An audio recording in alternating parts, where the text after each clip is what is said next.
और राउल केला के बहाने हमको हर बार जगन्नाथ जी के दर्शन हो जाते हैं। हमारे भारत में इतने प्रांत हैं, हर प्रांत की खासियत वहाँ के बिजनेस से है, वहाँ के व्यापार से है, वहाँ के अन्य अन्य खाने की सामग्रियों से, पहनने के कपड़ों से है। लेकिन उड़ीसा प्रांत की केवल और केवल एक पहचान है, महाप्रभु जगन्नाथ। उड़ीसा प्रांत की और भी ऐसा नहीं है कि आप लोग ये सोचो, बल्कि ये तो सौभाग्य की बात है।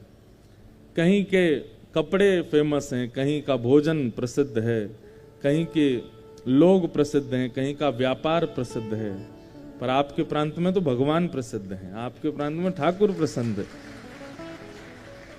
ऐसे महाप्रभु जगन्नाथ जी, परसों कथा बंबई पूरी हुई, एक दिन हमको बीच में मिल रहा था तो हम श्री जगन्नाथपुरी गए और कल रात्रि का दर्शन महाप्रभु जी का, एकादशी थी कल, और स्कंद पुराण में ऐसा वर्णन है कि एकादशी के दिन आकंठ महाप्रसाद पाना चाहिए। और दिन तो महाप्रसाद पाइए, लेकिन एकादशी के दिन जितनी आपकी क्षमता है उससे दुगना पाना चाहिए, ऐसा स्कंद पुराण में व्यास जी कहते हैं। तो कल महाप्रसाद पाए, जब पेट भर गया उसके बाद जितना पाया उतना और पाया, क्योंकि हमारे श्री वेदव्यास जी कह रहे हैं तो उसमें कुछ तो बात होगी।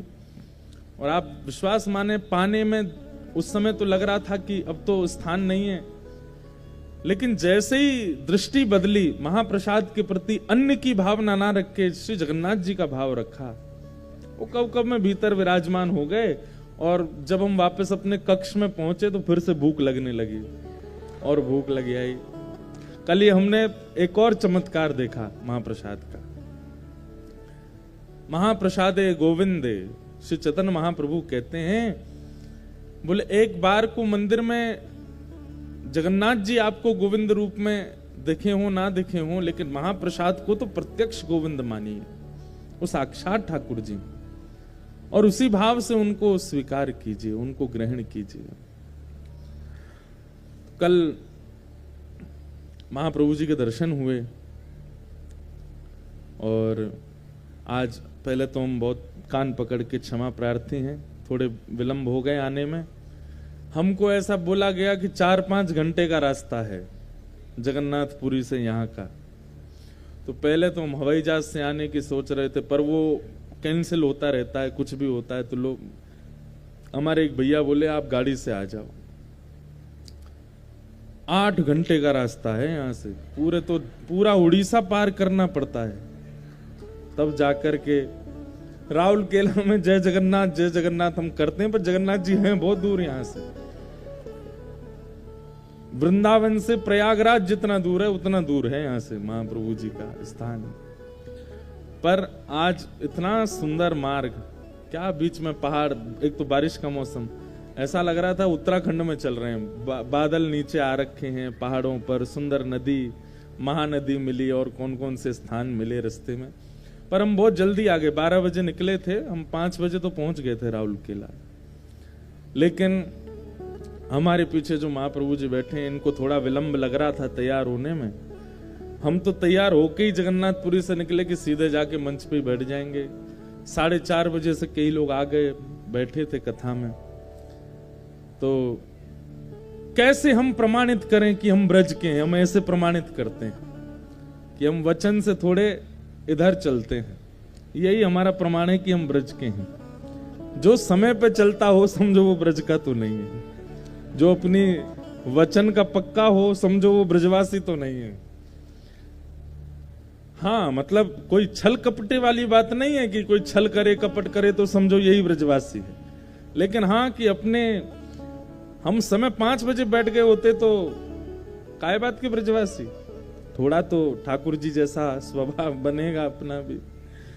तो आज पहले दिन थोड़ा विलंब हो गया।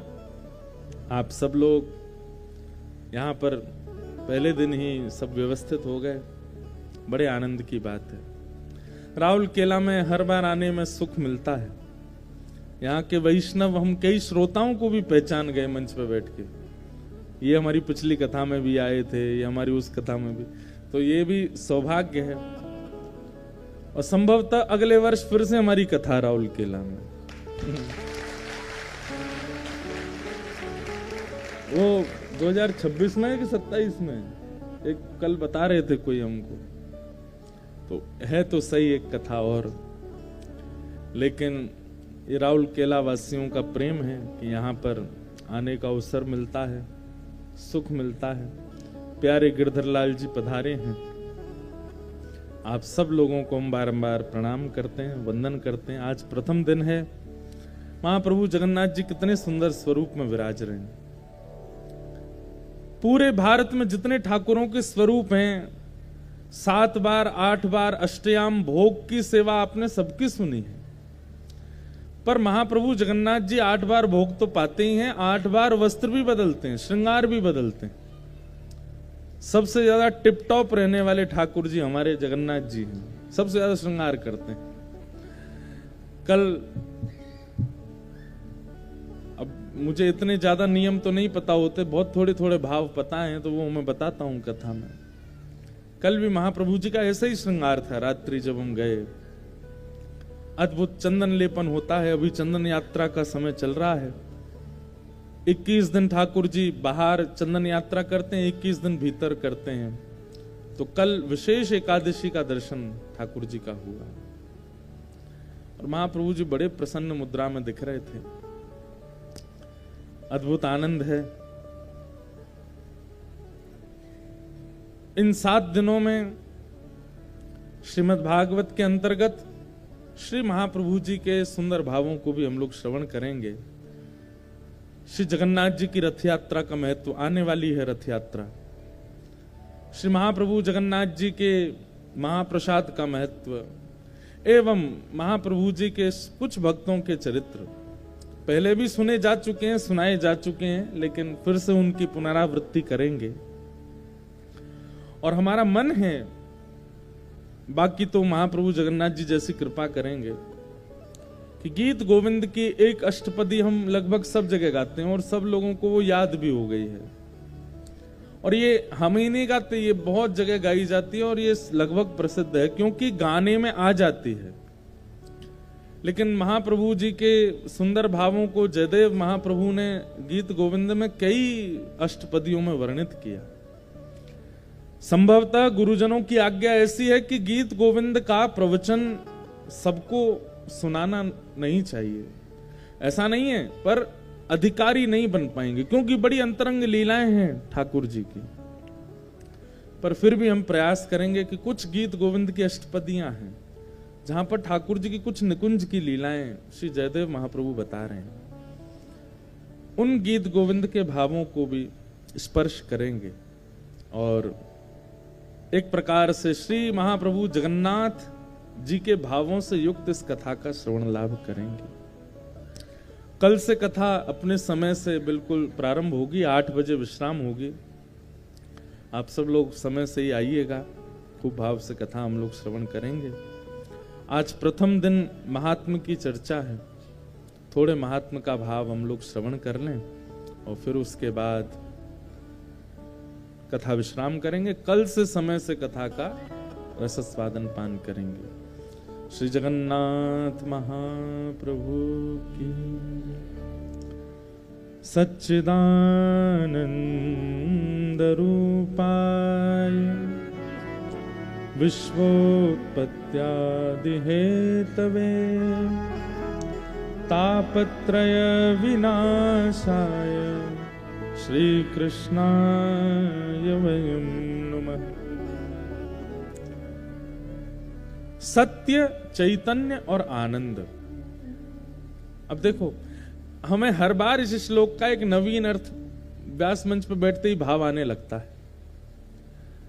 महाप्रभु जगन्नाथ जी भी इन 3 अक्षरों में ही विभाजित हैं। श्री बलभद्र जी सत्य स्वरूप हैं। बहुत ध्यानपूर्वक सुनिएगा। आप सबको आवाज आ रही है हमारी? एक एक शब्द ध्यान से सुनिएगा।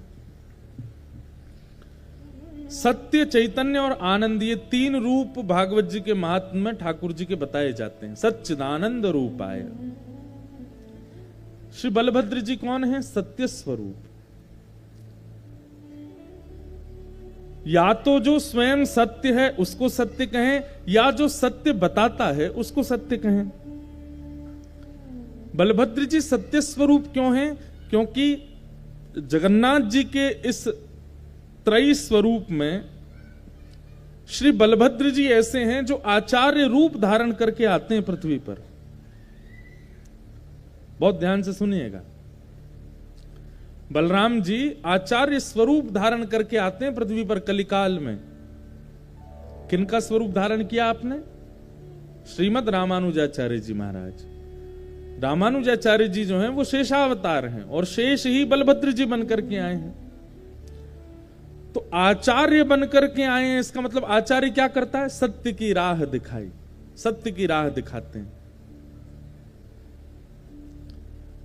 जो सत्य मार्ग बतावे, जो सत्य से अवगत करावे, जो विवेकी बनावे, उसको गुरु कहते हैं। और उन गुरु का स्वरूप इन तीनों महाप्रभु के स्वरूप में से बलभद्र जी ने धारण किया। इसलिए सत्य, बलराम जी सत्य स्वरूप हैं। और रामानुजाचार्य जी के संग तो एक अद्भुत लीला जगन्नाथ महाप्रभु ने की। हमारे श्री जगन्नाथपुरी में भाव की सेवा प्रधान है। भाव और नियम, ये दो सेवा वहां पर विशेष है। कल मुझे लगता है संभवतः जगन्नाथ जी ने शयन 2:30 बजे किया रात को। क्यों? कल एकादशी थी, तो एकादशी पर कुछ सेवाएं अधिक बढ़ जाती हैं, उसके कारण महाप्रभु जी विलंब हो जाता है। तो 2-2:30 बजे ठाकुर जी सोए, 4, 4:30, 5 बजे उठ गए। सोते ही नहीं है। तो वहां नियम से सेवा और भाव की सेवा, ये दो सेवा प्रधान हैं जगन्नाथपुरी में। कभी ऐसा विचार करें कि भाई रात्रि 11 बज गए, 12 बज गए, ठाकुर जी को शयन करा दें और सेवाएं कुछ अधूरी रह गई हैं, तो शयन नहीं करेंगे ठाकुर, पहले सेवा पूरी होगी, चाहे उसके लिए 4 बज जाएं सुबह के, उसके बाद ही शयन होगा ठाकुर जी का। कई बार तो हमें लगता है कि जगन्नाथपुरी में 20-30 मिनट के लिए ही कपाट बंद होते होंगे और फिर खुल जाते होंगे, इतनी देर का ही शयन होता है। भाव की सेवा और नियम की सेवा, ये दो सेवा विशेष हैं जगन्नाथपुरी में। वैदिक सेवा कहीं ना कहीं इतनी प्रधान नहीं है जगन्नाथपुरी में। और स्पष्ट बात है कि जहां भाव की सेवा प्रारंभ हो जाती है, फिर वहां वैदिक सेवा हो नहीं पाती। वैदिक सेवा समझ रहे हैं? वैदिक सेवा मतलब जो वेद वेदांतों में निष्णित है, जो आचार्यों ने बताई हुई है, जिसमें अपरस की भावना आदि आदि ये सब है, वो कहीं ना कहीं भाव की सेवा के आगे न्यून पड़ जाती है। जगन्नाथपुरी में भाव की सेवा है। और जब ये सेवा प्रकल्पों को श्रीमद रामानुजाचार्य जी महाराज ने सुना, तो उनके मन में भाव आया कि महाप्रभु जी आप साक्षात परब्रह्म हैं, साक्षात परमात्मा हैं, आपकी सेवा नियम से होनी चाहिए, वैदिक भाव से होनी चाहिए। और श्री रामानुजाचार्य जी ने जाकर के मंदिर में सारे पुजारियों को कहा कि भाई आप सब लोग बाहर रहो, हम करेंगे सेवा ठाकुर जी की। और अपने हजारों शिष्यों के साथ जगन्नाथ महाप्रभु के रसोई घर की सेवा, वस्त्र घर की सेवा, गर्भगृह की सेवा, सब घर की सेवाओं को रामानुजाचार्य जी ने अपने अंडर में ले लिया। लेकिन महाप्रभु जी जब भाव की सेवा से रुचिकर हो चुके थे, तो उनको वैदिक सेवा में आनंद नहीं आ रहा था।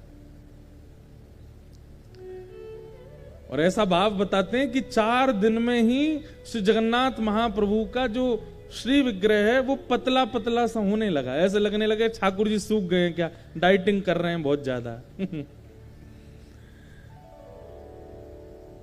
हमको जब महाप्रभु जी के जब सब अंग सेवी मिलते हैं ना, वो लोग बताते हैं, बोले महाराज जी नवकलेवर के बाद जो प्रथम दर्शन होता है ना जगन्नाथ जी का, आप उसमें जगन्नाथ जी को देखेंगे तो आपको ऐसा लगेगा कि ये कितने पतले से ठाकुर जी हो गए। लेकिन बोले जैसे जैसे सेवा होती रहती है श्री महाप्रभु जगन्नाथ जी ऐसा लगने लगता अब थोड़े मोटे हो गए, अब थोड़े ने इनका वजन बढ़ गया है। नव कलेवर के पहले दिन के ठाकुर जी बिल्कुल ऐसे लगेंगे पतले दुबले। तो श्री रामानुजाचार्य जी और सब शिष्यों ने जब सेवा करना प्रारंभ किया तो महाप्रभु जी मानो जैसे अपने भक्तों के विरह में वजन घटा लिया ठाकुर जी ने।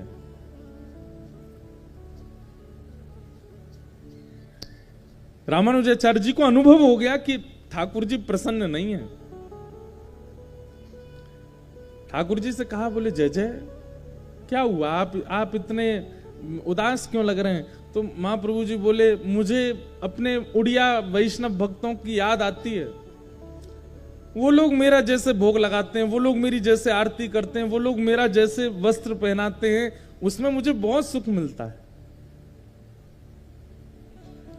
मुझे उसके आगे वैदिक सेवा में रुचि नहीं आ रही है, मुझे वो भाव की सेवा ज्यादा अच्छी लगती है। आप अपने शिष्यों को लेकर चले जाओ, वो उड़िया भक्तों को ही भीतर भेजो, मैं उनसे ही सेवा कराऊंगा अपनी। पर रामानुजाचार्य जी आचार्य हैं और आचार्य के पास ये योग्यता होती कि वो ठाकुर जी को भी डांट देते हैं।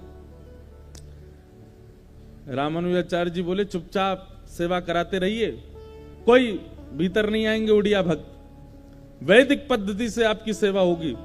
4 बजे मंगला का मतलब 4 बजे मंगला हो जाएगी और रात्रि 9:30 बजे तक आपका शयन, तो मतलब 9:30 बजे के बाद कुछ नहीं, शयन हो जाएगा। इस पद्धति से भोग बनेगा, इस पद्धति से वस्त्र होंगे, इस पद्धति के आभूषण होंगे।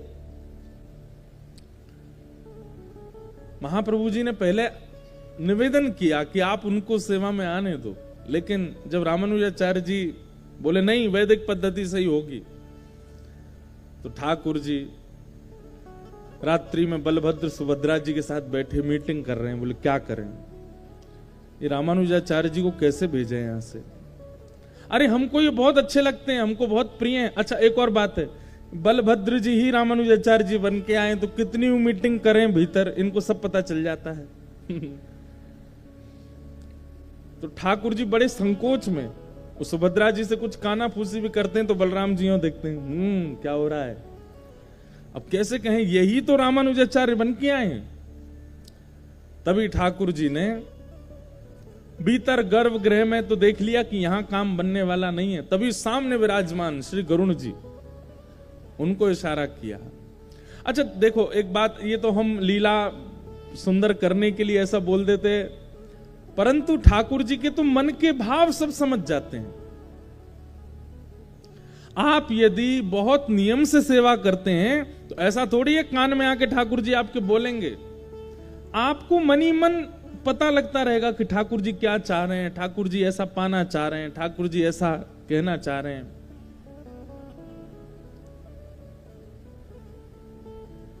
कल हम जब महाप्रभु जगन्नाथ जी का दर्शन करने गए तो मैंने तो कई बार कथाओं में कहा है कि हम तो ठाकुर जी से कुछ ना कुछ पूछते रहते हैं। इधर देखो ठाकुर जी आ गए कथा में।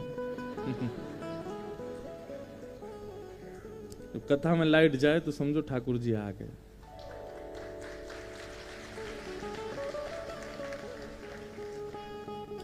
तो कल जब हम दर्शन करने गए तो कुछ हमारी माता जी ने कुछ कहा था कि जगन्नाथ महाप्रभु से पूछना, आज्ञा लेना, क्या कहते हैं। तो हमने जगन्नाथ महाप्रभु को प्रणाम किया। मैंने कहा आप कैसे हैं? ठीक हैं, आनंद में हैं, बड़ी कृपा, आप हमको बुलाते रहते हैं। अभी सितंबर में हमारी कथा भी जगन्नाथपुरी में है। तो मैंने कहा आपकी बड़ी कृपा है कि आप दास को बुलाते रहते हैं, भोजन प्रसाद सब प्रेम से पा रहे हैं, आप श्रृंगार खूब बढ़िया करके बैठे हैं। पहले वार्ता हो गई, फिर जो माँ ने कुछ कहा था वो पूछा। मैंने कि महाप्रभु जी ऐसा ऐसा कुछ भाव माँ का है, सब आपको जैसे रुचिकर लगे आप आज्ञा देना।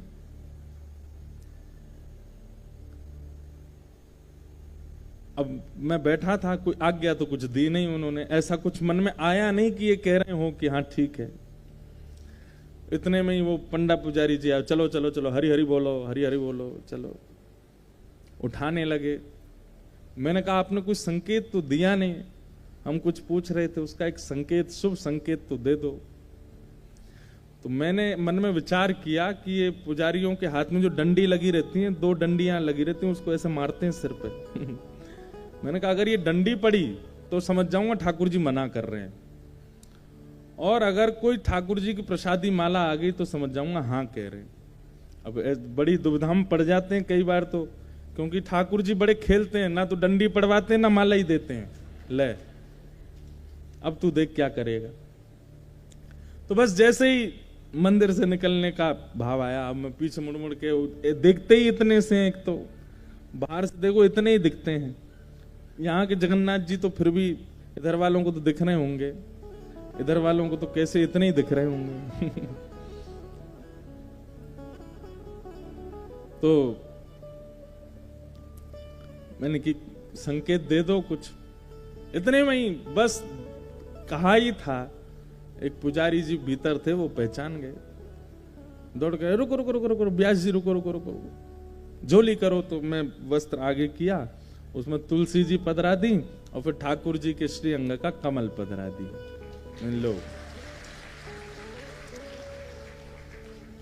ऐसे हमारे ठाकुर जी हैं श्री जगन्नाथ जी। तो ठाकुर जी ऐसा नहीं कि कान में आके कुछ कहते होंगे या आपको बैठा के बोलते होंगे। जब आप सेवा में निमग्न हो जाते हैं तो आपको अनुभव ही हो जाता है कि ठाकुर जी क्या संकेत कर रहे हैं, और या फिर इस प्रकार से कुछ ना कुछ संकेत इधर उधर के कर देते हैं।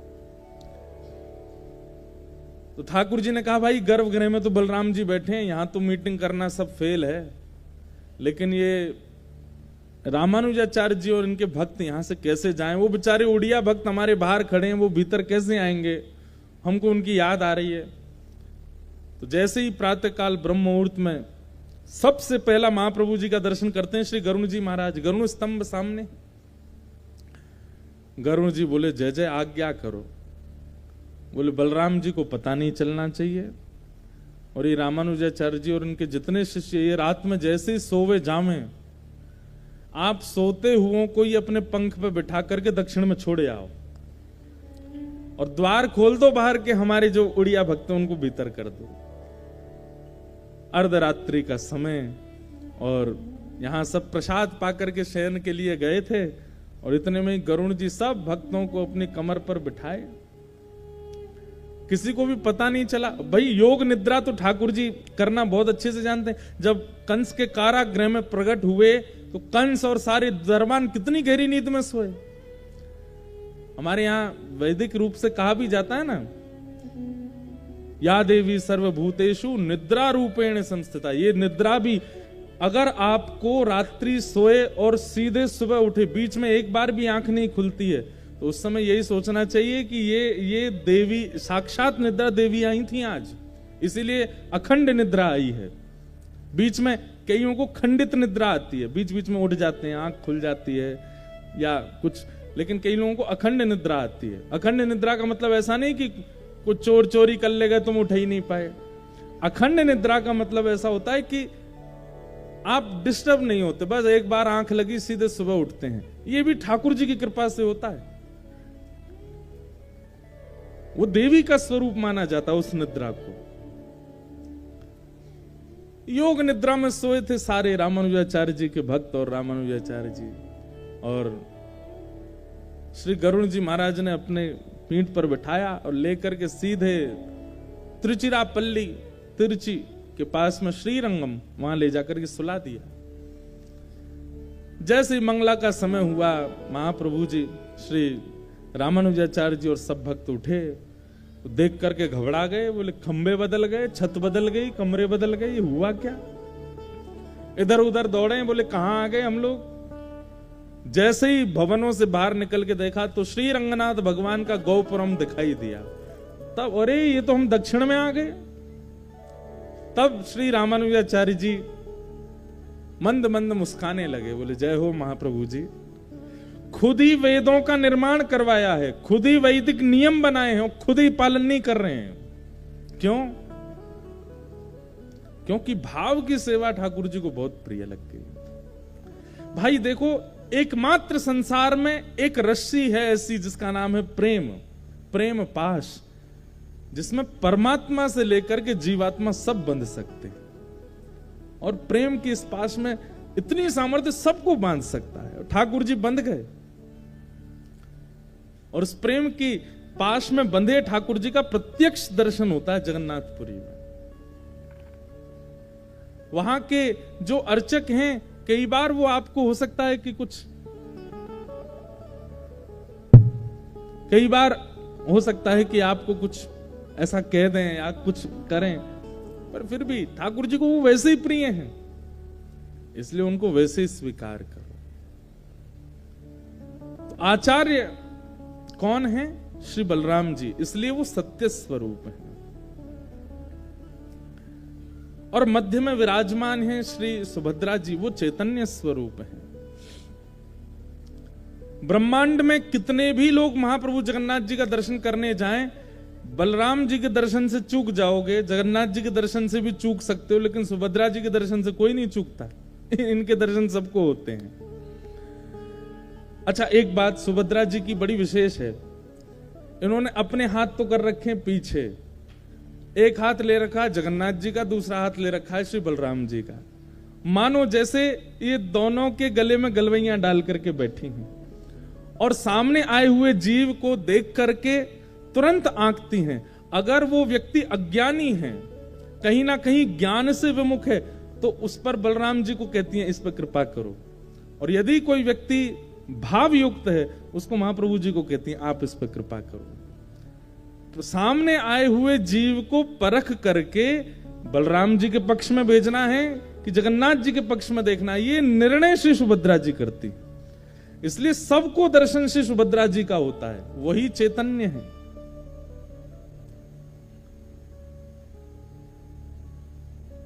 और वाम पाश में विराजमान जो श्री महाप्रभु जगन्नाथ हैं, ये कौन है? ये आनंद स्वरूप है। सत्य, चैतन्य और आनंद, सच्चिदानंद रूपाय, वो आनंद स्वरूप है। बलराम जी को देख करके हो सकता है आपके मन से श्लोक भी आ जाएं, आपके मंत्र से कोई जय हो बलराम जी महाराज की जय हो, सुभद्रा जी को देख करके जय सुभद्रा मैया की जय हो, जगन्नाथ जी को देख करके तो भूल जाते हैं। इनको देख करके तो बस मुख प्रसन्न हो जाता है, नेत्र सजल हो जाते हैं, रोंगटे खड़े हो जाते हैं, और बस लगता है कोई धक्का ना दे, कोई आगे ना बढ़ा, बस इनको देखते रहें। क्यों? क्योंकि आनंद घन है, साक्षात आनंद स्वरूप है। ऐसे सच्चिदानंद रूप श्री जगन्नाथ महाप्रभु को हम बारंबार प्रणाम करते हैं। आगे लाइट सच्चिदानंद रूपाय विश्वोत्पत्त्यादि है तवे, जो विश्व की उत्पत्ति, पालन और संहार करते हैं। तापत्रय विनाशाय श्री कृष्णाय वयं नमः।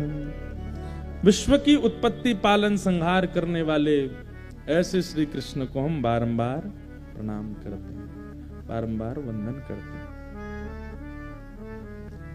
इतने भाव हैं श्री जगन्नाथ जी के लिए, रह रह करके याद आते हैं। अब ये कुछ भाव बता दें, अब ऐसा कुछ सुना दें, अब ऐसा कुछ कह दें, इतने श्री जगन्नाथ जी के भाव हैं। हम तो कहते हैं अपनी कथा में कि भारतवर्ष में सब जगह ठाकुर जी प्रत्यक्ष विराजमान हैं, लेकिन फिर भी महाप्रभु जगन्नाथ जी को अगर आप देख लेते हैं तो ये समझ लिए साक्षात श्री कृष्ण को देख करके आए हैं, साक्षात परब्रह्म का दर्शन करके आए हैं। प्रत्यक्ष ठाकुर जी हैं श्री जगन्नाथ महाप्रभु। ऐसे श्री कृष्ण को हम बारंबार प्रणाम करते हैं। भागवत जी का महात्मा आज हम थोड़ा सा कह देते हैं।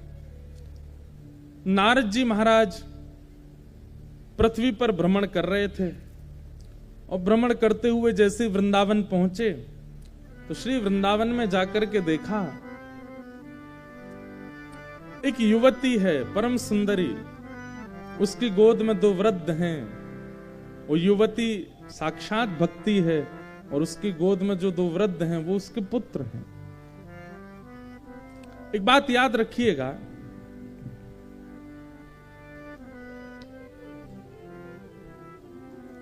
भक्ति ज्ञान और वैराग्य से युक्त होगी तो उस भक्ति में एक अद्भुत प्रसन्नता, एक शांति का अनुभव आप करोगे।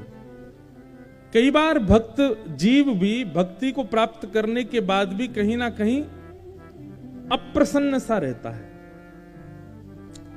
भक्ति के बाद की जो अप्रसन्नता है, ये इस बात का कहीं ना कहीं प्रमाण है कि आपकी भक्ति परिपूर्ण रूप से आपको प्राप्त नहीं हुई है। नहीं तो भक्ति प्राप्त करने वाला व्यक्ति कभी अप्रसन्न नहीं हो सकता किसी भी स्थिति में। बहुत सावधानी से सुनिएगा। आप लोग मीराबाई का चरित्र सुनते हैं, जगन्नाथपुरी के श्री माधवदास जी का चरित्र सुनते हैं, श्री चैतन्य महाप्रभु का चरित्र सुनते हैं। इस बार महाप्रभु चैतन्य जी के विषय में भी कुछ अनुभव करने का प्रयास करेंगे इस कथा में।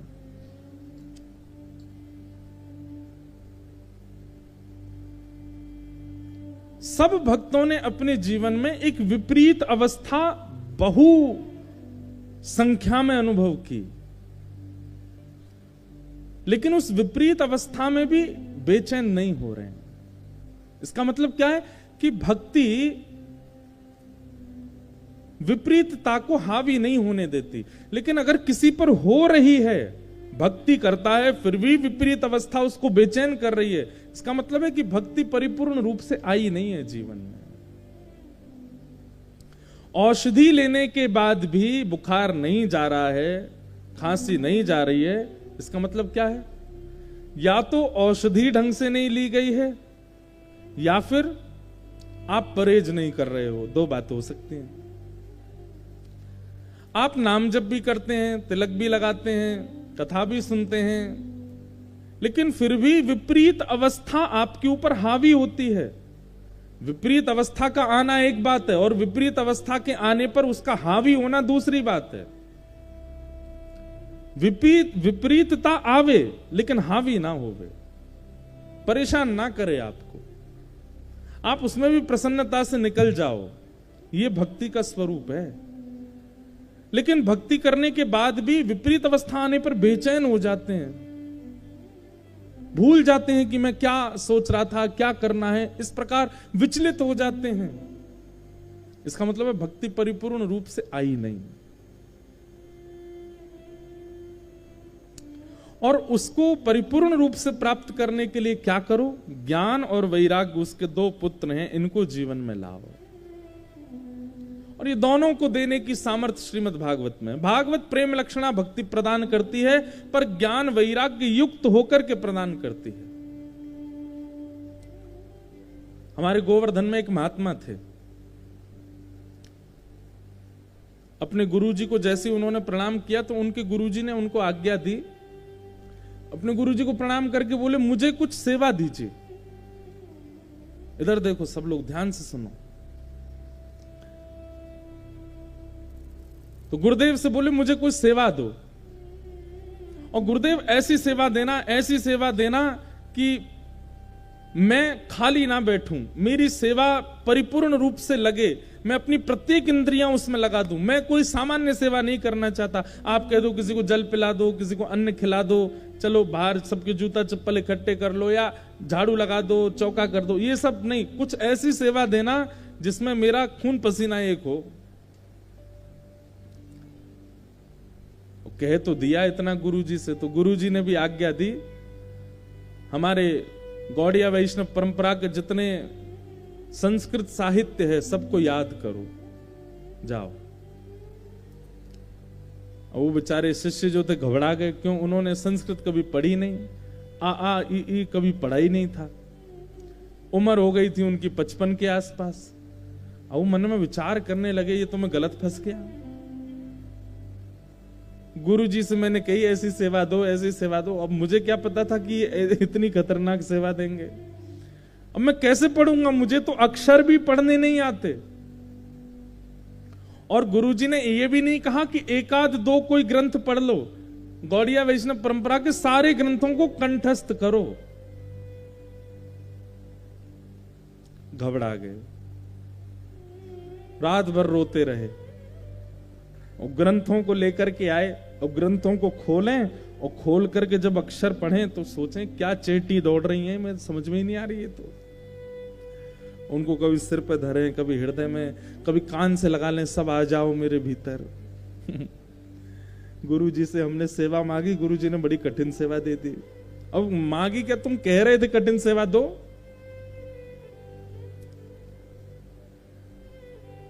तीन दिन में इतने परेशान हो गए, जब कुछ राह समझ में नहीं। एक गुरु जी के पास भी गए कि गुरु जी हमें पढ़ा दीजिए। क्या पढ़ना है? बोले संस्कृत साहित्य पढ़ना है। बोले संस्कृत साहित्य से पहले हिंदी वर्णमाला सुनाओ, आ आ ई ई उ ऊ ये सब सुनाओ। बोले ये तो हमको आती नहीं। बोले भैया तुमको अगर हम अभी से हिंदी पढ़ाना शुरू करेंगे, कब जाकर के तो तुम्हारी हिंदी पूरी होगी, फिर संस्कृत प्रारंभ होगी, कब जाकर के संस्कृत मूल पूरी होगी, फिर उसके बाद लघु सिद्धांत कौमुदी, अष्टाध्यायी। भाई इतने में तो तुम शमशान पहुंचने की स्थिति में आ जाओगे, और फिर तुम तब जाकर के ग्रंथ पढ़ोगे। आचार्य जी ने इतना डरा दिया उनको, वो बोले मुझसे अपराध हो गया। गुरु जी के चरणों में जाकर के बस कह देना था जो सेवा हो दे दो, लेकिन मैंने जबरदस्ती गुरु जी से कहा कि एक विशेष सेवा दो, और एक तो कह करके सेवा मांगी, ऊपर से उस सेवा का निर्वहन नहीं कर पा रहा मैं। धिक्कार है मुझे। अब इसी चिंता में रहते हैं कि मैं किस मुंह से गुरु जी के सामने जाऊं। और एक वैष्णव के लिए सबसे बड़ी बात है कि गुरु आज्ञा गरीयसी, गुरु की आज्ञा का पालन हो। अंत में उन्होंने एक ही रास्ता उनको दिखाई दिया कि मैं अपने प्राणों का त्याग कर दूं, अब मुझे जीवित नहीं रहना चाहिए। और प्राणों की त्याग से पहले उनके मन में आया एक बार गिरिराज जी की परिक्रमा तो लगा चलूं, एक बार तीर्थ दर्शन तो कर लूं, अब प्राण त्यागने हैं मुझे। अपने गुरु जी को प्रणाम किया, गिरिराज जी को। और गिरिराज जी की परिक्रमा भी कैसे, जहां उनको याद आता कि गुरु इच्छा पूरी नहीं करी, गुरु आज्ञा पूरी, वहीं गिर जाते और वहीं रज से लिपट जाते। हे वृंदावन मुझ पर कृपा करना, मैं फिर से जन्म लूं और अब की बार बचपन से अध्ययन करूं। कभी शिलाओं को पकड़ करके रोते, कभी वृक्षों को पकड़ करके रोते, कोई ब्रजवासी मिल जाता उसके चरण पकड़ के रोते, आप आशीर्वाद दो अगला जन्म मेरा ब्रज में हो। इतने भावुक होकर के रुदन करने लगे। अंत में अपनी परिक्रमा पूरी करके जैसे ही मानसी गंगा उनको दिखी, तो मानसी गंगा में आचमन करके कहा, हे मानसी गंगा मैया, मैं आप में ही डूब जाता हूं। आप कोई नेत्र नाक कान सब जगह प्रविष्ट होकर के मेरे प्राण आप में ही चले जाएंगे, तो कम से कम अंते यामति सागति के भाव से मेरा ब्रज में जन्म तो हो जाएगा। जैसे ही मानसी गंगा में कूदे, इतने में ही तप्त कांचन गौरांगी श्री किशोरी जी उनको गोद में लेकर के प्रकट हो गई और उनको बाहर व्यवस्थित कर दिया। नेत्र खोल करके देखा, आहा गौर वर्ण, मृग जैसे नेत्र, सुंदर घुंघराले केश, नील निचोलिनी पहनी है। उनको देखते ही मानो रोम रोम किशोरी जी का नाम रटने लगा। चरणों में नतमस्तक हो गए वो महापुरुष। बोले आप निश्चित ही हमारी वृषभानु नंदिनी हैं। किशोरी जी बोली, आप आत्मदाह क्यों कर रहे हैं? पूरी बात बताई। बोले मैंने गुरुजी से जबरदस्ती हट करके इतनी महंगी सेवा मांग ली और अब मैं पूरी नहीं कर पा रहा, क्या करूं? अब मैं फिर से जन्म लूंगा, अब तो मेरी आयु भी 55 वर्ष के आसपास हो, अब कहां पढ़ पाऊंगा मैं, और मुझे सारे ग्रंथ साहित्य कैसे याद होंगे इतनी जल्दी? हे किशोरी जी, अब मैं प्राण त्याग देता हूं, आपके दर्शन भी हो गए बस मुझे, अब मैं प्राण त्याग करके पुनर्जन्म लेके और फिर से सारा साहित्य पढ़ूंगा। किशोरी जी बोली, मतलब हमारे दर्शन के बाद भी तुम्हारी इच्छा है कि गुरु आज्ञा पूरी हो?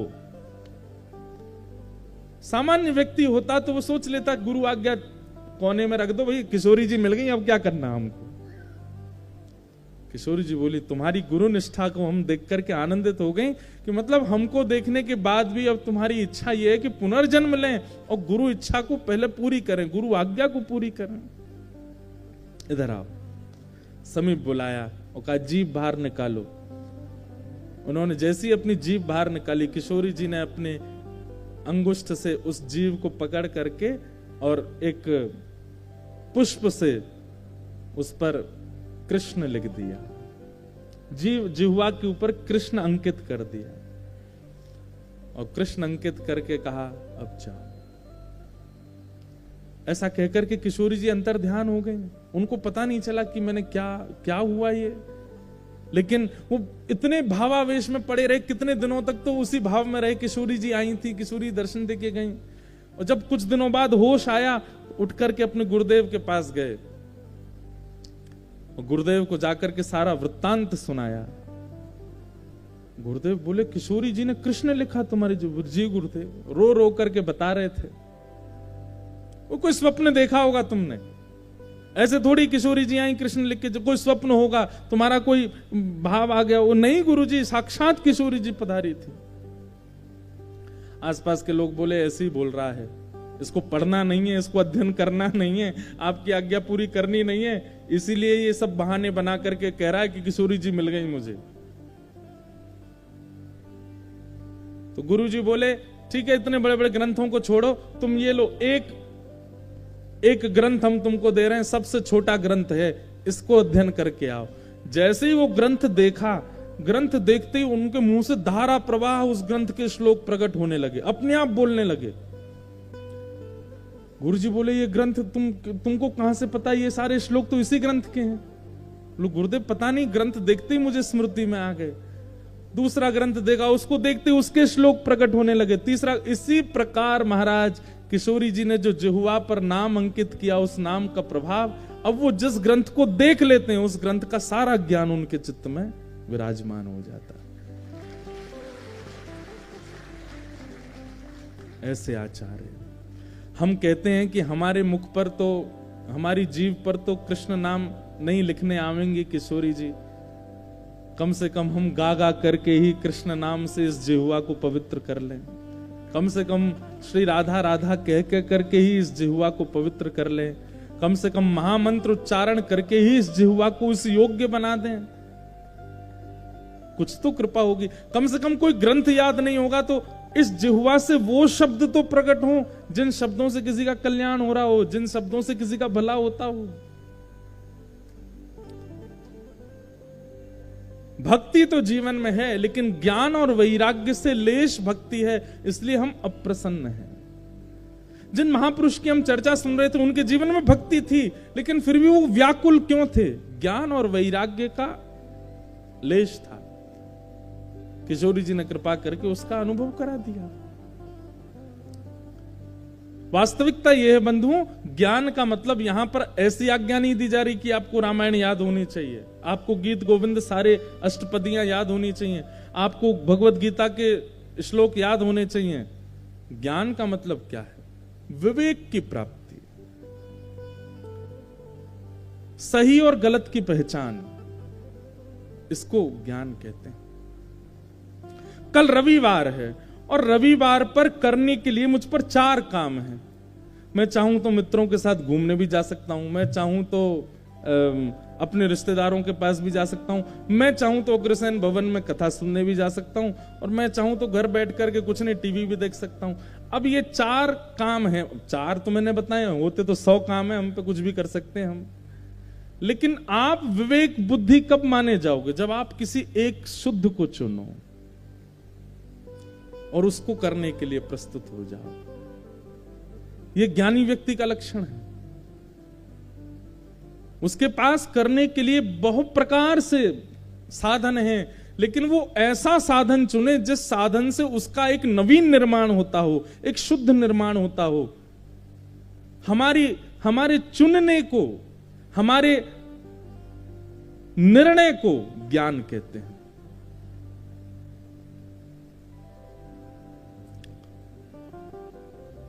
विवाह का प्रस्ताव आया, एक तरफ लड़का जो है वो धनवान बहुत है, सुंदर भी है, सब इच्छाएं संपन्न है, लेकिन एक तरफ का बालक जो है वो इतना धनवान नहीं है, संपन्न नहीं है, लेकिन भक्ति भाव में युक्त है, परिश्रम करता है, कुछ प्राप्त कर लेगा, लेकिन भक्ति भाव से युक्त है। अब किसको चुनना है? ये विवेक बुद्धि है। इसका मतलब ये नहीं, हम ये कह रहे हैं कि भाई भक्त को ही चुनो, उसको मत चुनो। ये भी विवेक बुद्धि हो सकती है। क्या हुआ, धनवान है, संपत्तिवान है, रूपवान है, लेकिन भक्तिवान नहीं, इसी से ब्याह करके इसी को भक्तिवान बनाना है, ये भी तो विवेक बुद्धि हो सकती है। लेकिन विवेक बुद्धि हो, उसी को ज्ञान कहते हैं। भक्ति तो है चित्त में, लेकिन ज्ञान वैराग्य संपन्न आप कब बनेंगे? जब आप जीवन में सत्संग को समय देंगे। आप सब देते हैं, पर यह बात और भी है कि सत्संग को बहुमात्रा में समय देने लग जाइए।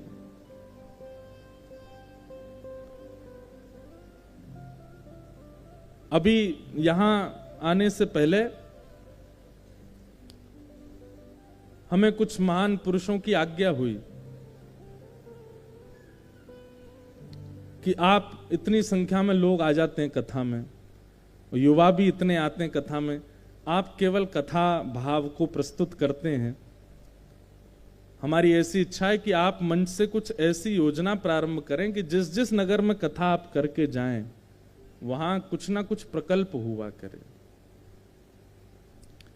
तब से मेरे यही चिंतन चल रहा है कि ये बात महापुरुष के द्वारा कही गई है, तो इस पर कुछ होना चाहिए। तो हो सकता है हम राहुल केला से ही कुछ शुरू करवा दें कि एक हर कथा, जहां भी कथा होगी, वहां कथा तो 7 दिन में पूरी होगी, उसके बाद भी उस कथा की सुगंधी महकती रहे शहर में, उसके लिए कोई ना कोई योजना प्रकल्प चले। ऐसा कुछ विचार महाप्रभु जी करेंगे तो उसका नियोजन। आज तो पहला ही दिन है, पहले दिन ही इतना एक्स्ट्रा डोज नहीं देंगे हम।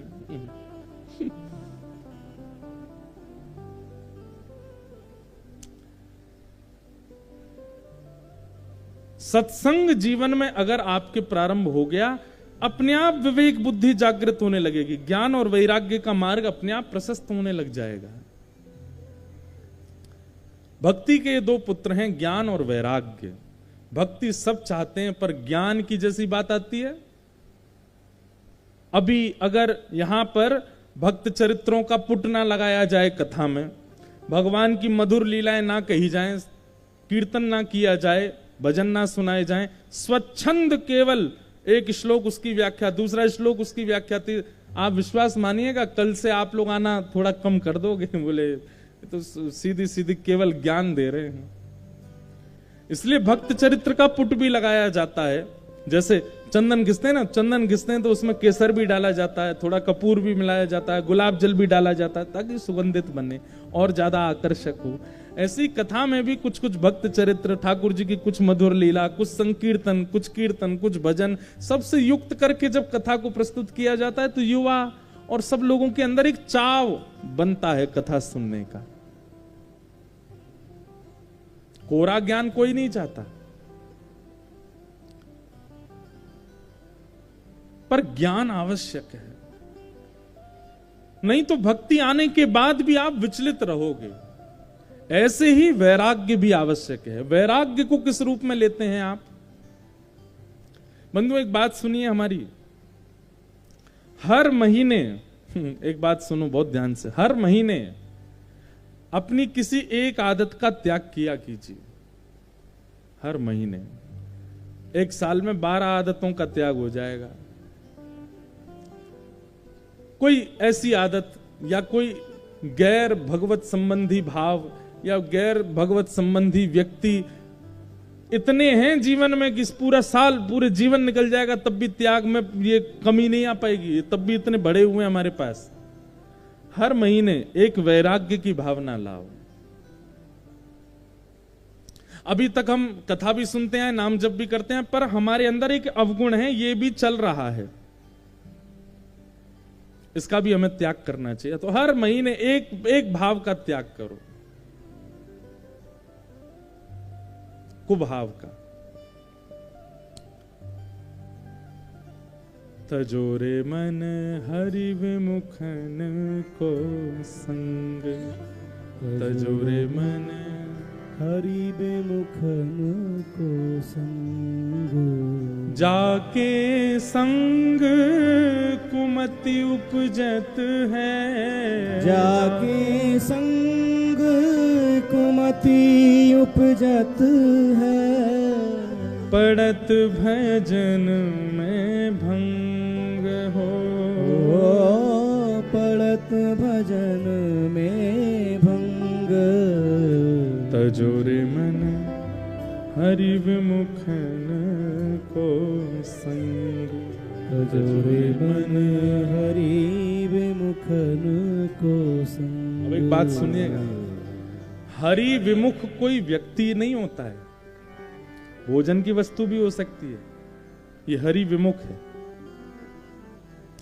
कई ऐसे तामसी आहार हैं जिनका सेवन करने से भजन में मन घटता है, वो हरि विमुख है, उसका त्याग करो। कई ऐसे पेय पदार्थ हैं, पेय पदार्थ तो दूध, घी, दही, छाछ, पानी, इनके अलावा तो सभी त्यागने योग्य हैं, इनके अलावा तो कुछ भी ग्रहण करने। एक चाय थोड़ी चल सकती है, पर उसका भी त्याग होना चाहिए। वाह, कितने खुश हो गए कितने लोग।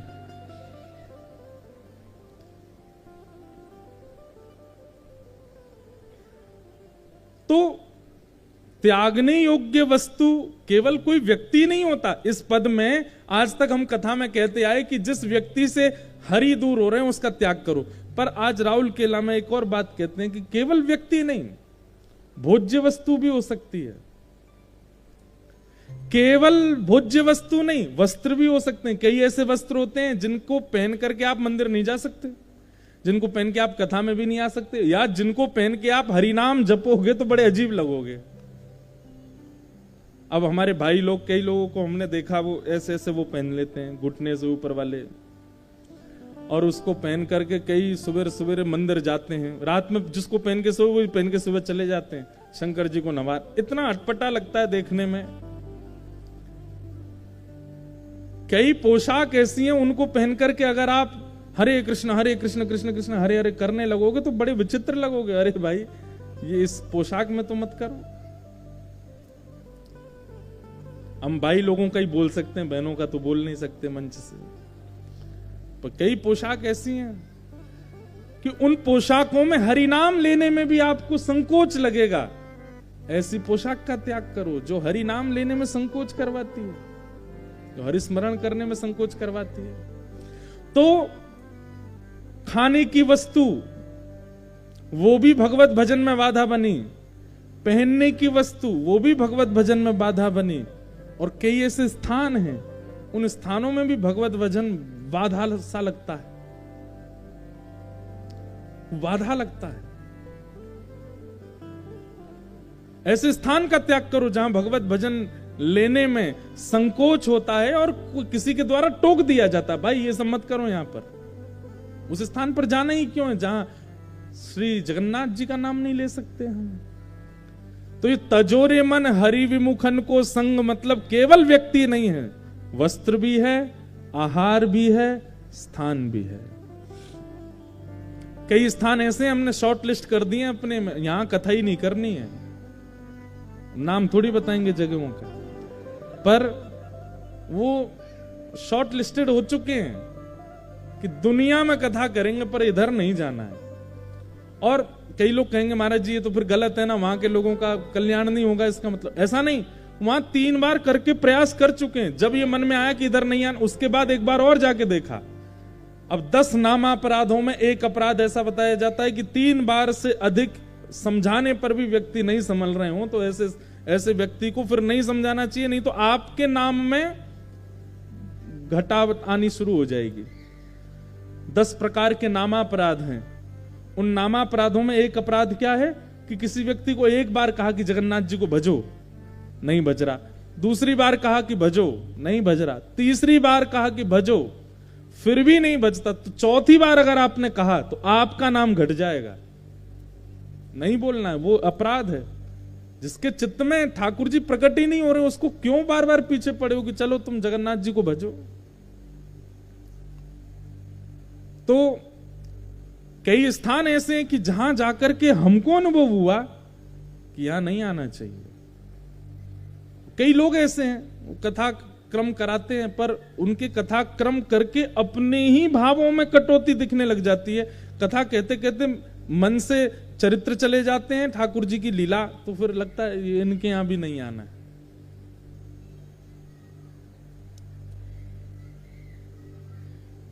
तजोरे मन हरि विमुखन को संग। और वो हरि विमुखता में वस्त्र भी हो सकते हैं, भोजन भी हो सकता है, व्यक्ति भी हो सकता है, स्थान भी हो सकता है।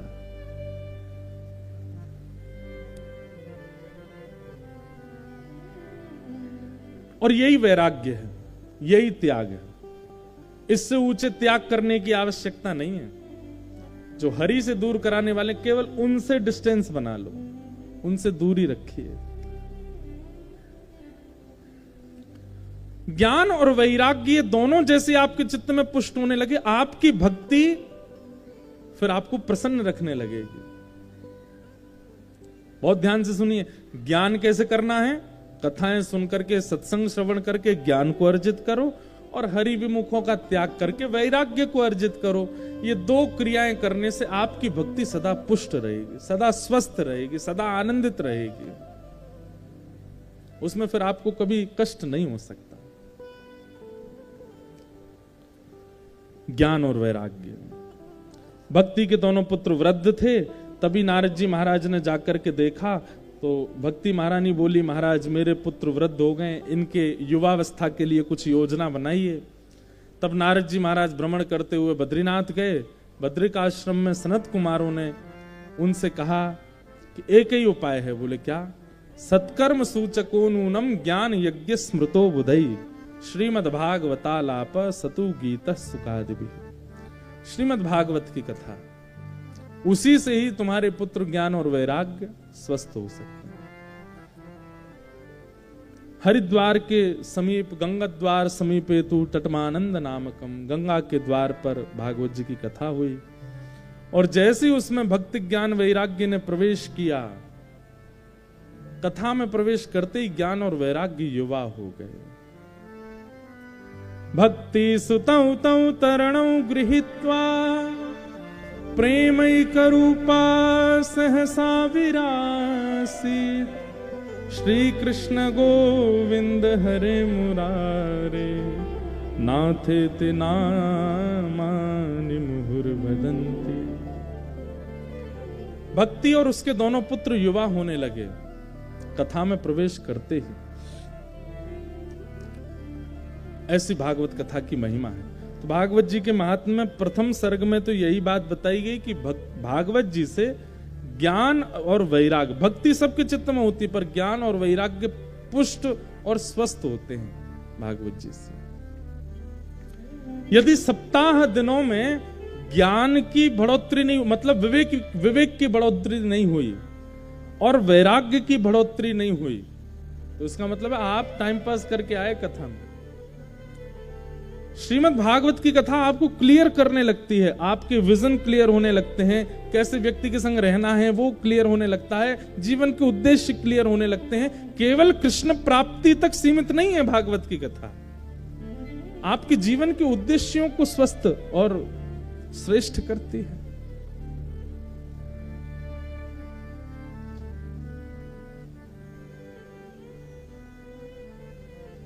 ये हेलीकॉप्टर उतार दीजिए। हमने कहा है कि कीर्तन में ही इनको उड़ाया करो, सब इन्हीं को देखते रहते हैं। फिर ज्ञान और वैराग्य श्रीमद् भागवत की कथा से पुष्ट हुए। आगे फिर आत्मदेव ब्राह्मण का चरित्र सुनाया गया, जिनके कोई संतान नहीं थी।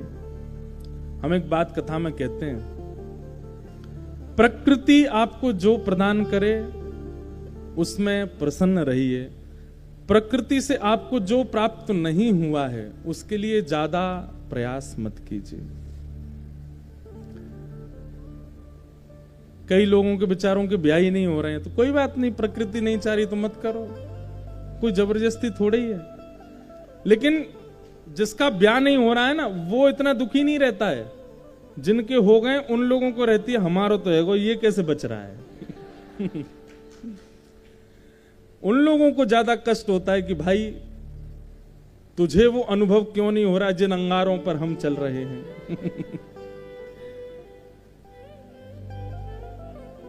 इस स्थिति में आजकल हम भी चल रहे हैं। हमको हर तीसरा व्यक्ति, अब कल जगन्नाथपुरी गए, वहां पे भी पुजारी महाराज जी कब खुशखबरी दे रहे हो? मैंने काय बात की खुशखबरी है? कल से राहुल केला में कथा है। दूसरी खुशखबरी मैंने कि सितंबर में जगन्नाथपुरी में कथा। नहीं नहीं वो वाली नहीं। अच्छा मैंने कि जिसको आप बदल करके खुशखबरी बोल रहे हो लेकिन है वो दुख खबरी वो वाली। अरे नहीं नहीं नहीं, मैंने कि सबको इतनी चिंता क्यों है? अच्छा अभी क्या है कि हमारी कथाएं बंबई पूरी करके आप यहां शुरू हो गई, यहां से कहीं, यहां से कहीं, यहां, तो हमारे संघ के परिकर के सब ब्याह हुए हैं। इन लोगों को रहता है कि इनका कराओ भाई, इनको भी अनुभव हो। इतने दिन घर से बाहर रहने में क्या हालत होती है। हमारे संघ के लोग तो यही जपते रहते हैं, अभी तो भयो ना है, अभी तो भयो ना है, जाने कब होएगा।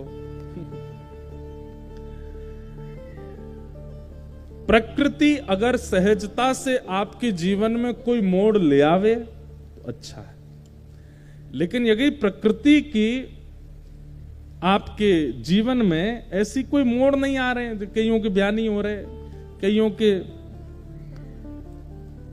संतान नहीं होती, कईयों के जीवन में पृथ्वी पर आते ही उनके सबसे बड़े संबंधी माता पिता चले गए,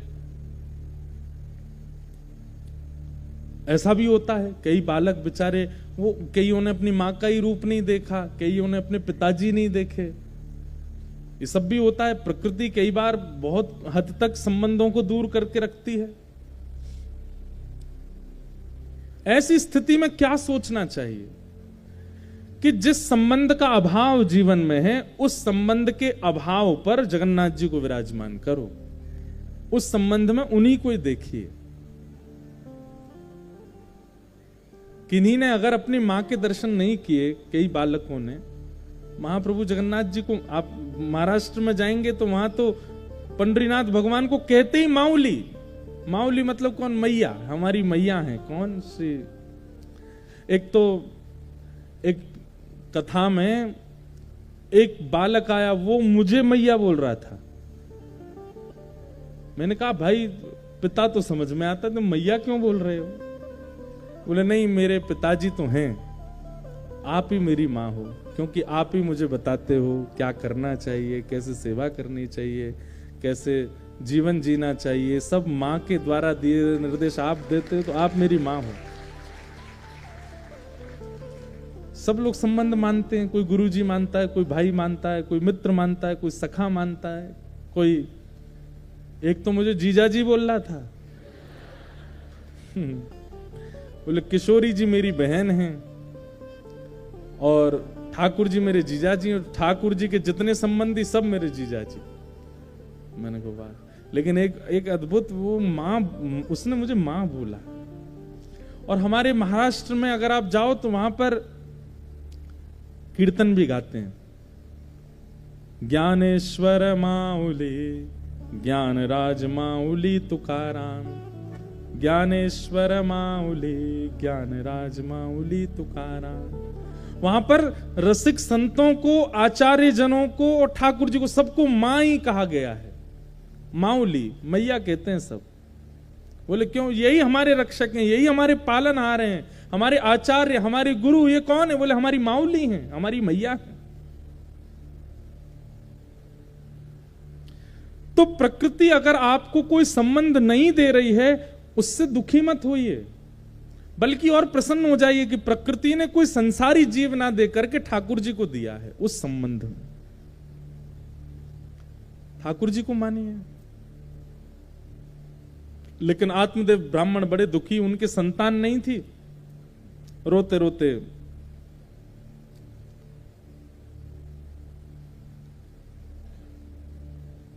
अपने प्राण त्यागने के लिए जा रहे थे। तभी एक संत ने उनको एक फल दिया और कहा कि देखो, प्राण मत त्यागो, तुम्हारे वैसे तो संतान नहीं होने वाली है, लेकिन तुम प्राण त्यागने की जिद पर हो, इसलिए मैं तुम्हें अपने जीवन के भजन का फल देता हूं। अपनी पत्नी को खिलाना, तुम्हारे घर पुत्र होगा। और कुछ नियम बताए। अपनी पत्नी से कहना, जब तक गर्भ में बालक उत्पन्न ना हो तब तक इन 5 नियमों का पालन करे इस फल को खाने के बाद। कौन कौन से? सत्यम, शौचम, दया, दानम, एक भुक्तुम तु भोजनम, वर्षावधि स्त्री आकार्यम, तेन पुत्रोति निर्मल। सबसे पहला सत्य बोले, दूसरा पवित्रता का ध्यान रखे, तीसरा दया करे, चौथा दान करे और एक समय भोजन करे। इन 5 नियमों का पालन तब तक करे जब तक उसको गर्भ में बालक की अनुभूति ना हो, और जैसे ही बालक की अनुभूति हो फिर देखना इस तप के कारण और इस फल के कारण तुम्हारे घर में एक अद्भुत बालक जन्म लेगा। आत्मदेव जी ने अपनी पत्नी से जाके कहा कि देवी, 5 नियमों का पालन और ये फल खा लो। लेकिन पत्नी ने ना तो नियम पालन किया और फल को गैया को खिला दिया। और इन 5 नियमों का पालन गैया अपने आप करती है, स्वाभाविक रूप से गैया से हो जाते हैं। सत्यम, सत्य बोलो, बोल देती नहीं है। मौन, मौने च कल हो नास्ति, व्यक्ति जो मौन रहता है उसको असत्य बोलने का पाप कभी नहीं लगता, क्योंकि बोल ही नहीं सकता वो। गैया का ये नियम भी हो जाता है। शौचम, पवित्रता, अरे उसका गोबर ही पवित्र है तो उसमें कितनी पवित्रता होगी। तीसरा दया, गौ सब पर दया करती है। चौथा दानम, सबको अपना दूध दे देती है। और एक भुक्तम तो भोजनम, गैया अल्प पाती है, और अल्प भी कैसा पाती है? कोई बहुव्यंजन नहीं पाती। एक बात कहें आपको, अगर आप सामान्य पौष्टिक आहार लेते हो तो भी आपका व्रत ही माना जाता है। आप सुबह चटपटा खा रहे हैं, मध्य में कुछ और चटपटा, अब हमारे मारवाड़ी भाई लोग तो, बहन लोग बहुत ज्यादा ही चटपटा खाते हैं, धुआंधार। उनके तो कई जगह कथा होती है तो 5 प्रकार की सब्जी नहीं बने तो पेट में ही नहीं जाता। एक रोटी 5 सब्जी से कैसे खपती है? मतलब आप दाल के छिलके वाली दाल खाते हो, सामान्य सी कोई बड़ी पौष्टिक सब्जी लेते हो, 1-2 फुल्का भी पाते हो, तो ये व्रत से व्रत ही माना जाएगा आपका। गैया क्या खाती है? सूखा भूसा लेती है, थोड़े हरा उसमें कभी कभी पड़ जाता है, वो पाती है। 1 वर्ष तक गाय ने इस नियम का पालन उससे सहजता से हो गया और फल खाया ही था। तो गर्भ में श्री गोकर्ण जी महाराज आए और धुंधुली ने अपनी एक सहेली को बहुत धन देकर के उसके बालक को अपना बता दिया, उसका नाम धुंधुकारी रखा। दोनों बालक धीरे धीरे बड़े हुए, धुंधुकारी दुष्ट हुआ और गोकर्ण जी पंडित ज्ञानी हुए। अपने पुत्र के द्वारा प्रताड़ना सह नहीं पाए, मां ने तो कुआं में कूद के प्राण त्याग दिए और आत्मदेव ब्राह्मण ने घर छोड़ दिया। अब देखो, प्रकृति आपको नहीं दे रही थी तो आप परेशान थे, और आपने प्रकृति से जब उस वस्तु को छीना तो आप और परेशान हो गए। इसलिए प्रकृति अगर आपको कुछ नहीं देती है, उसमें जो परेशानी है वो इतनी बड़ी नहीं है, उससे ज्यादा विचलित मत होइए। उसकी जगह कभी जगन्नाथ जी को देखिए ना, जगन्नाथपुरी में क्या हुआ था, ये रथ यात्रा क्यों होती है?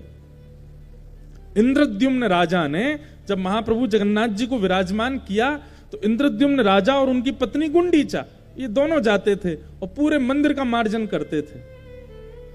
एक दिन महाप्रभु जी प्रसन्न हो गए और प्रसन्न होकर के बोले, राजन मैं तुम्हारी सेवा से बहुत प्रसन्न हूं, आओ तुम दोनों मुझसे कुछ मांग लो। इंद्रद्युम्न राजा ने तुरंत नेत्र बंद करके अपने मन में क्या मांगा कि हे नाथ, मेरा वंश आगे ना बढ़े। क्यों? क्योंकि कई बार ऐसा होता है कि पिता किसी संपत्ति को व्यवस्थित करके गया, ऐसा हो ही नहीं सकता कि उसकी पीढ़ी में ऐसा कोई नहीं आएगा जो उस संपत्ति को बर्बाद करे। करते हैं, हे नाथ अगर मेरा वंश आगे बढ़ा तो मेरे वंश में ऐसा कोई बालक ना हो जाए जो आपकी सेवा ना करे, नहीं तो मैं जिस लोक में जाऊंगा वहां मुझे बहुत पीड़ा होगी कि मैंने महाप्रभु जी की स्थापना, महाप्रभु जी का मंदिर बनवाया और मेरे वंश के बालक उनकी कदर नहीं करते। कहीं मैं कल को इस बात से दुखी ना रहूं, इसलिए मेरा वंश ना बढ़े। और बगल में बैठी गुंडीचा मनी मन कह रही है, हे नाथ मेरे एक पुत्र हो जाए। महाप्रभु जगन्नाथ जी बोले, असंभव। इंद्रद्युम्न राजा बोले, क्या हो गया नाथ? बोले, भाई तुम दोनों ने मन में मांगा, लेकिन तुम दोनों की ही विचारधारा ऐसी है कि हो ही नहीं सकता। इंद्रद्युम्न राजा बोला, क्यों नहीं हो सकता? मैंने तो ऐसा मांगा है कि उसमें आपको कुछ करना ही नहीं है। बोले, तूने तो ऐसा मांगा, पर तेरी पत्नी तो ऐसा मांग रही कि उसके लिए कुछ करना पड़ेगा, मुझे कुछ ना कुछ रूप में तो भेजना पड़ेगा।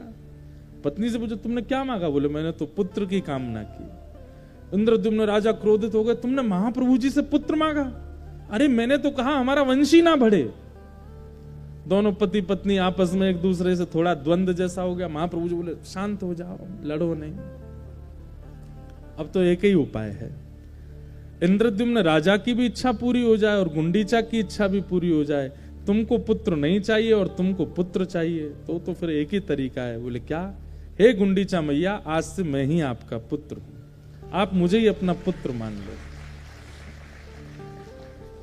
गुंडीचा मैया बड़ी प्रसन्न हो गई, महाप्रभु जी से लिपट गई, लेकिन तुरंत रोने लगी। बोले कि आप मेरे पुत्र तो बन गए, पर आप तो श्री मंदिर में महाप्रभु बन के बैठे हो, और पुत्र को तो तब सुख मिलता वो गोद में बैठे, मेरे हाथ से पाए, मेरे हृदय से लगा रहे, मैं जो खिलाऊं मैं पिलाऊं, अपनी गोद में लेके घूमूं, ऐसा सुख होता है पुत्र का। तो महाप्रभु जी बोले, मां, मेरा इस पृथ्वी पर आगमन जीव कल्याण के लिए हुआ है। जीव कल्याण में 365 दिन में मुझे लगना पड़ेगा, लेकिन इन 365 दिनों में मैं कुछ दिन घटा करके आपको दे दूंगा, और उन दिनों में मैं रथ पर आरूढ़ होकर के आपके पास आऊंगा। आप जो पवाएंगी वो पाऊंगा, आप जैसे खिलाएंगी वो खाऊंगा। वहां मैं परमात्मा रूप में नहीं रह करके एक बाल रूप में रह करके आपकी प्रत्यक्ष सेवा स्वीकार करूंगा। इसलिए महाप्रभु जी जगन्नाथ जी रथ पर आरूढ़ होकर अपनी मैया के पास जाते हैं। और शास्त्रों में ऐसा वर्णन है, श्री मंदिर में जगन्नाथ जी का दर्शन का जो फल मिलता है वो तो अपनी जगह श्रेष्ठ है ही, लेकिन महाप्रभु जी जब गुंडीचा जाते हैं और गुंडीचा में जब विराजमान होते हैं, और वहां जन्म वेदी कहा जाता है, ठाकुर जी जिस स्थान पर विराजमान होते हैं वो जन्म वेदी, वहीं ठाकुर जी प्रकट हुए थे जगन्नाथ जी। जन्म वेदी पर जब आप श्री महाप्रभु जगन्नाथ जी का दर्शन करते हैं, पुनर्जन्म न विद्यते, वहां महाप्रभु जी का दर्शन करने के बाद पुनः इस पृथ्वी पर आना ही नहीं पड़ता, आप जन्म मृत्यु के चक्कर से मुक्त हो जाते हो। ऐसा वो स्थान। तो गुंडीचा के लिए ठाकुर जी पुत्र बन गए। हमारे यहां उल्टा है, हमारे यहां संबंध मिलने पर उत्सव मनाया जाता है। इसकी बेटी हुई है, इसके बेटा हुआ है, इसका ब्याह हुआ है, पत्नी आ गई, इसके पति मिल गए, इनके ये हैं, इनके वो हैं, आदि आदि सब। पर भक्ति मार्ग में उल्टा है। अगर किसी संबंध का अभाव है तो वहां पर मन ही मन प्रसन्न होना चाहिए कि इस संबंध के रूप में ठाकुर जी विराज रहे हैं। इसीलिए इस संबंध को मुझसे दूर कर दिया गया है, और मैं उस भाव में ठाकुर जी को ही देखूंगा। मुझे पता है कई भाई लोग यूं सोच रहे होंगे, हमारे ब्याह नहीं हुए, जगन्नाथ जी को पत्नी कैसे माने हम? अरे वो सबके प्रियतम है, सबकी प्रियतमा है। आप प्रियतमा उनको नहीं मान सकते, स्वयं को प्रियतमा मानो, उनको प्रियतम मान लो। वृंदावन में महादेव भी गोपी बनकर के बैठे हैं। अगर किन्हीं भाइयों के ब्याह नहीं हुए हैं, जीवन में पत्नी नहीं आई है, तो बाह्य भाव से तो पुरुष भाव में रहो, लेकिन निकुंज में तो सब सहचरी बन जाते हैं। हमारे स्वामी श्री हरदास जी सहचरी बन जाते हैं, हितरवंश महाप्रभु सहचरी बन जाते हैं, गोपाल भट्ट गोस्वामी गुणमंजरी बन जाते हैं, रूप गोस्वामी रूप मंजरी बन जाते हैं। निकुंज में तो ठाकुर जी की निज सेवा में, बहुत ध्यान से सुनिएगा, पुरुषों का प्रवेश ही नहीं है, सहचरी ही सेवा करती हैं। और अगर अर्चक सहचरी भाव से युक्त नहीं है तो ठाकुर जी की सेवा में उससे कोई ना कोई चूक होगी। हम भी अपने गिरधर लाल जी का जब जन्मोत्सव पर आरती करते हैं तो हमें भी हाथ में थोड़ी मेहंदी लगानी पड़ती है, चुनरी ओढ़नी पड़ती है, उसी आरती को ही ठाकुर जी स्वीकार करते हैं। बिना सहचरी भाव के ठाकुर जी की सेवा में तो कोई ना कोई चूक होगी आपसे, पुरुष बन के कैसे जा सकते? तो सबके सामने पुरुष बने घूमो, लेकिन जब निकुंज में जाओ तो स्वयं को एक सहचरी मानो और आपके प्रियतम श्री जगन्नाथ हैं, इस भाव से रहो। आपके पास कोई शिकायत रह नहीं जाएगी, मुझ पर सबके उत्तर हैं। आपके सारे संबंध महाप्रभु जगन्नाथ से हो सकते हैं।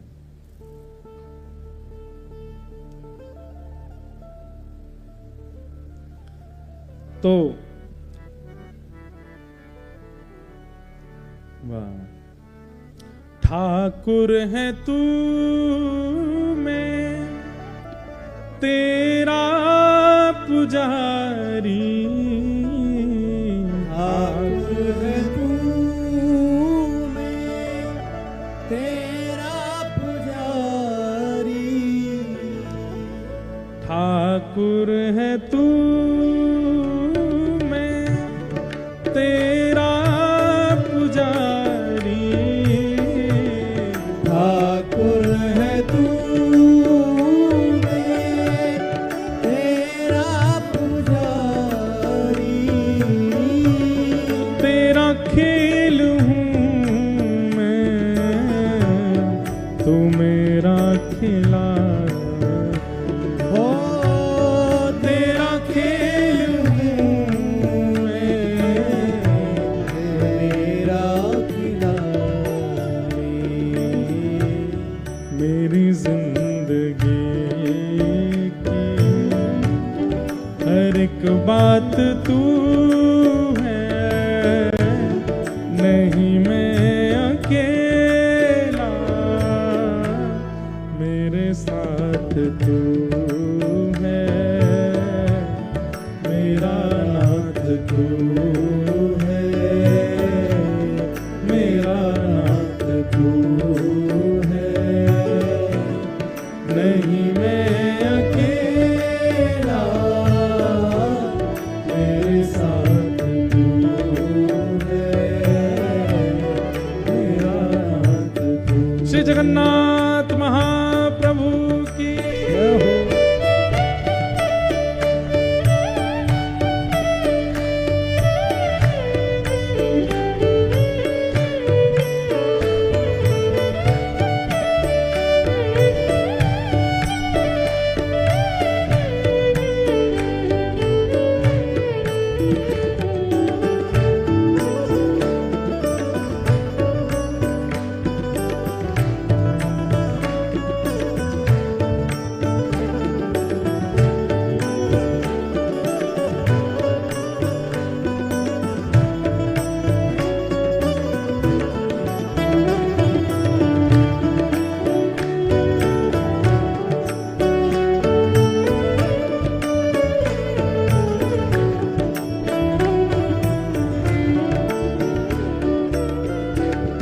चला जा रहा हूँ मैं राह पे तुम्हारे,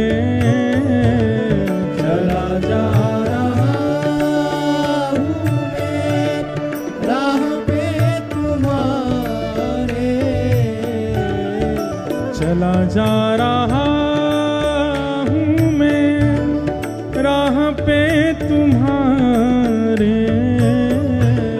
चला जा रहा हूँ मैं राह पे तुम्हारे, राहों पे आए जो तूफान भारी, ओ राहों पे आए जो तूफान भारे, थामे हुए मेरा हाथ तू है, नहीं मैं अकेला, मेरे साथ तू है, मेरा नाथ तू है, मेरा नाथ तू है, नहीं मैं अकेला, मेरे साथ तू है, मेरा नाथ तू गोविंद राधे राधे राधे राधे गोविंद गोविंद राधे राधे गोविंद जय गोविंद राधे गोपाल राधे गोविंद राधे गोपाल राधे जय गोविंद राधे गोपाल राधे गोविंद राधे गोपाल राधे जय गोविंद राधे गोपाल राधे जय गोविंद राधे गोपाल राधे जय गोविंद राधे गोपाल राधे जय गोविंद राधे गोपाल राधे हे भजो राधे राधे गोविंद गोविंद राधे राधे राधे गोविंद गोविंद राधे श्री राधे राधे गोविंद गोविंद राधे राधे राधे गोविंद गोविंद राधे गोविंद राधे गोपाल राधे गोविंद राधे गोपाल राधे जय गोविंद राधे गोपाल राधे गोविंद राधे गोपाल राधे जय गोविंद राधे गोपाल राधे गोविंद राधे गोपाल राधे जय गोविंद राधे गोपाल राधे गोविंद राधे पूजा उठा के देखो राधे हम इतनी दूर से चल के आए हैं फिर कथा भी कर रहे हैं मेहनत तो हमने करी है, आप क्यों थक रहे हो भुजा उठा के राधे राधे गोविंद गोविंद राधे राधे राधे गोविंद गोविंद राधे श्री राधे राधे गोविंद गोविंद राधे जय राधे राधे गोविंद गोविंद राधे जय राधे राधे गोविंद गोविंद राधे राधे राधे गोविंद गोविंद राधे जय गोविंद राधे गोपाल राधे गोविंद राधे गोपाल राधे जय गोविंद राधे गोपाल राधे गोविंद राधे गोपाल राधे जय गोविंद राधे गोपाल राधे गोविंद राधे गोपाल राधे जय गोविंद राधे गोपाल राधे गोविंद राधे गोपाल ओ जय गोविंद राधे गोपाल राधे गोविंद राधे गोपाल राधे जय गोविंद राधे गोपाल राधे गोविंद राधे गोपाल हे राधे भजो राधे राधे गोविंद गोविंद राधे राधे राधे गोविंद गोविंद राधे श्री राधे राधे गोविंद हे हरि गोविंद राधे राधे राधे गोविंद गोविंद जय राधे जय राधे राधे गोविंद गोविंद राधे राधे राधे गोविंद गोविंद राधे जय जगन्नाथ जय जय जगन्नाथ जय जगन्नाथ प्यारो जगन्नाथ जय जय जगन्नाथ जय जगन्नाथ जय जगन्नाथ प्यारो जगन्नाथ हे जय जगन्नाथ जय जगन्नाथ जय जगन्नाथ प्यारो जगन्नाथ जय जय जगन्नाथ प्यारो जगन्नाथ जय जगन्नाथ प्यारो जगन्नाथ जय जय जगन्नाथ प्यारो जगन्नाथ जय जगन्नाथ प्यारो जगन्नाथ जय जगन्नाथ प्यारो जगन्नाथ जय जगन्नाथ प्यारो जगन्नाथ जय जय जगन्नाथ प्यारो जगन्नाथ जय जगन्नाथ प्यारो जगन्नाथ जय जय जगन्नाथ प्यारो जय जय जय श्री राम जय जय श्री राम ठाकुर है तू मैं तेरा पुजारी ठाकुर है तू मैं तेरा खेल हूँ मैं, तू मेरा खिलाड़ी। ओ तेरा खेल हूँ मैं, तू मेरा खिलाड़ी। ठाकुर जी से सब संबंध है। आत्मदेव ब्राह्मण अब पुत्र पाकर के ज्यादा दुखी थे, वन में चले गए। तब वहां गोकर्ण जी महाराज ने उनको ज्ञान उपदेश किया और ज्ञान उपदेश करके कहा, पिताजी संसार में कष्ट हमको कब होता है। कितनी अच्छी बात करें, बहुत ध्यान से सुनिएगा। संसार में हमको कष्ट कौन देता है और किसकी बातों का हमको ज्यादा बुरा लगता है, जिससे हमारा कोई संबंध होता है। अब कोई पराया व्यक्ति, कोई बाहर का व्यक्ति बाहर रोड पर कुछ भी करे, आपको बुरा नहीं लगेगा, लेकिन अपना व्यक्ति करे तो आपको कष्ट होगा। कई बार ऐसा होता है कि कई सभा में किसी अनजान व्यक्ति से लड़ाई हो जाती है, तो उसके द्वारा कहे गए अपशब्द भी बुरे नहीं लगते, अरे क्या करना है, इससे क्यों लड़ना। लेकिन अपना कोई कुछ कह दे तो मतलब अपनत्व में कष्ट होता है। इसलिए पिताजी किसी को अपना मत मानो।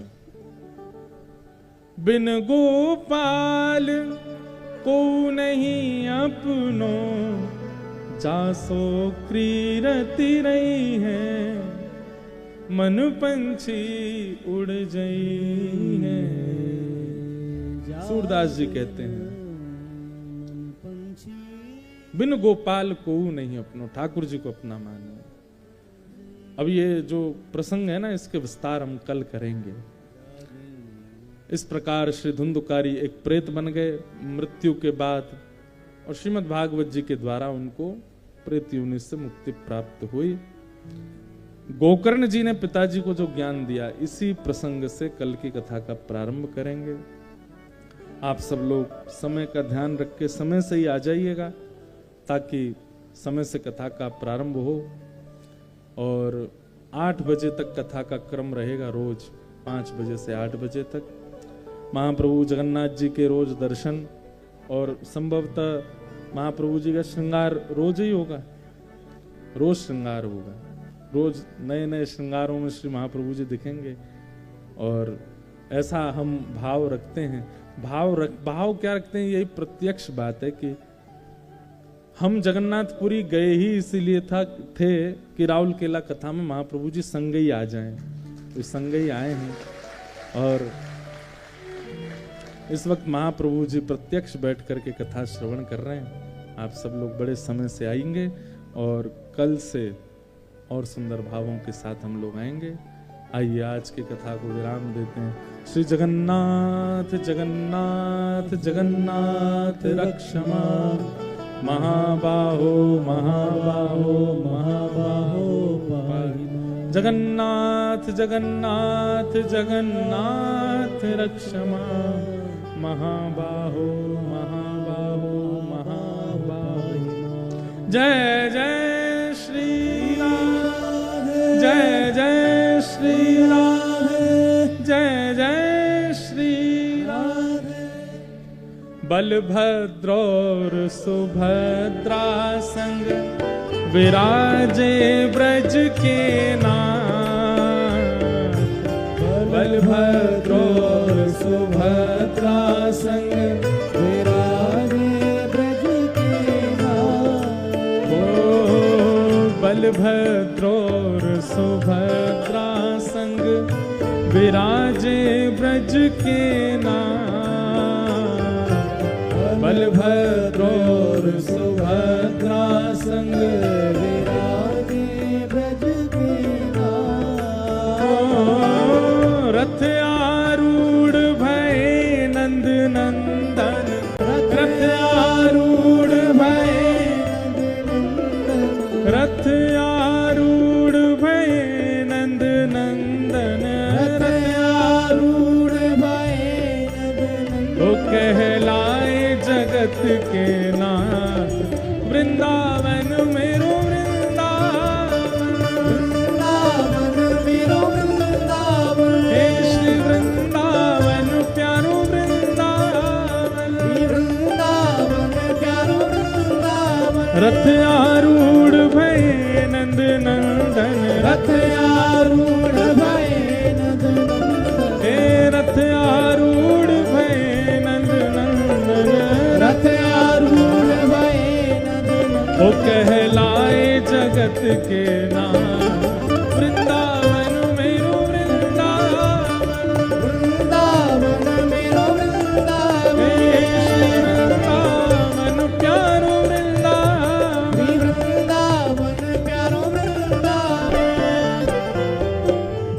जिनकी कृपा से यह रस प्रगटो वृंदावन अभिराम। जिनकी कृपा से यह रस प्रगटो वृंदावन अभिराम। सप्त निधिन को ही उजियारो, सप्त निधिन को ही उजियारो। जगन्नाथ को अति ही दुलारो, जगन्नाथ को अति ही दुलारो। हे हमारो गिरधर लाल, वृंदावन मेरो वृंदावन, वृंदावन मेरो वृंदावन। हे श्री वृंदावन प्यारो वृंदावन, वृंदावन प्यारो वृंदावन। सप्त निधिन को ही उजियारो, सप्तनिधिन को ही उजियारो। यह आनंद करवावे वारो, यह आनंद करवावे वारो। हे हमारो गिरधर लाल, वृंदावन मेरो वृंदावन, वृंदावन मेरो वृंदावन। हे श्री वृंदावन प्यारो वृंदावन, वृंदावन प्यारो वृंदावन। हे श्री वृंदावन मेरो वृंदावन, वृंदावन मेरो वृंदावन। हे श्री वृंदावन प्यारो वृंदावन। वृंदावन जय जय श्री राम, जय जय श्री राम, जय जय श्री राम। बोलो वृंदावन बिहारी लाल की, श्री राधा रमण लाल की, श्री राधा वल्लभ लाल की, जय जय श्री राम। कल पुनः मिलेंगे शाम 5 बजे, तब तक के लिए जय श्री कृष्ण, जय सिया राम, जय श्री राम, जय श्रीमन्नारायण। श्रीमन्नारायण।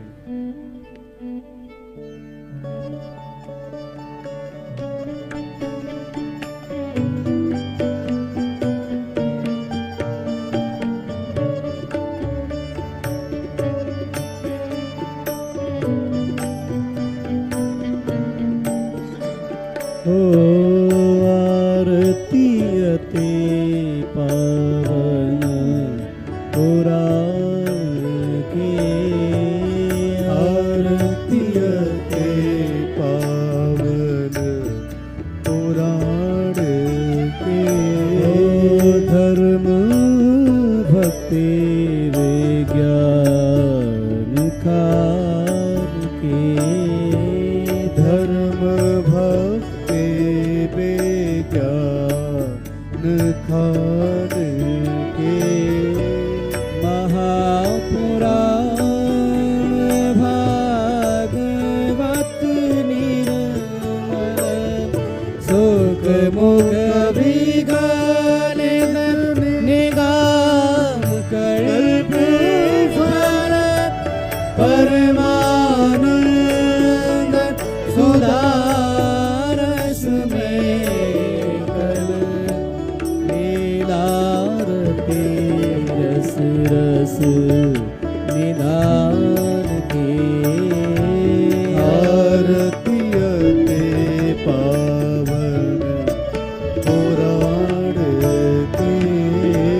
विषय विलास विमोह विनाशिनी। विषय विलास विमोह विनाशिनी। विमन विराग विवेक विकासिनी। भगवत तत्व रहस्य प्रकाशिनी। परम ज्योत परमात्म ज्ञान की। आरती अति पावन पुराण के। परमहंस मुनि मन उल्लासनी। परमहंस मुनि मन उल्लासनी।